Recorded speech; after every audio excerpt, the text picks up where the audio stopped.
চট্টগ্রাম থেকে ছেড়ে আসা যেই সিলেটের উদ্দেশ্যে ট্রেনটা ছিল উদয়ন এক্সপ্রেস, সেটি হচ্ছে 6:40-এর দিকে এখানে 3টা বগিসহ ইঞ্জিন লাইনচ্যুত হয়। তো রেলওয়ে কর্তৃপক্ষ যেটি তথ্য মতে সেটি হচ্ছে 6-7 জনের মতো আহত ছিল। ওনারা নিজেই আহত এরকম ছিল না, ওনারা নিজেরাই চলে গেছেন চিকিৎসার জন্য।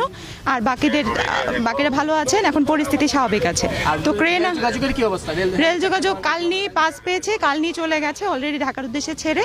তার কিছুক্ষণের মধ্যেই হয়তো ক্রেন আসলে আমরা ট্রেনটি সরিয়ে নিতে পারবো। আমরা এখানে স্থানীয় যারা আছে তাদের সাথে কথা বললাম, যে তারা বলতেছে যে রেলের যে ড্রাইভার চালক ছিল সে সিগন্যাল মানে না, এবং সিগন্যাল না মানার কারণে এই ঘটনা। সেটি আসলে তদন্ত সাপেক্ষে হয়তো বলা যাবে, ওই সময় তো আমি বলতে পারবো না, সেটি তদন্ত করলে হয়তো বোঝা যাবে যে আসলে কি ঘটেছিল ওই সময়টাতে। উপজেলা প্রশাসন কি কোনো তদন্ত কমিটি করছে?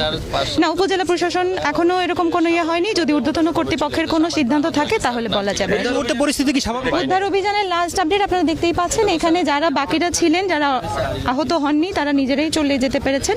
আর যে 6-7 জন রেলওয়ে কর্তৃপক্ষের তথ্য মতে যে 6-7 জন অসুস্থ ছিলেন বা আহত হয়েছিলেন, ওনারা হচ্ছে নিজেদের মতো চলে গেছেন।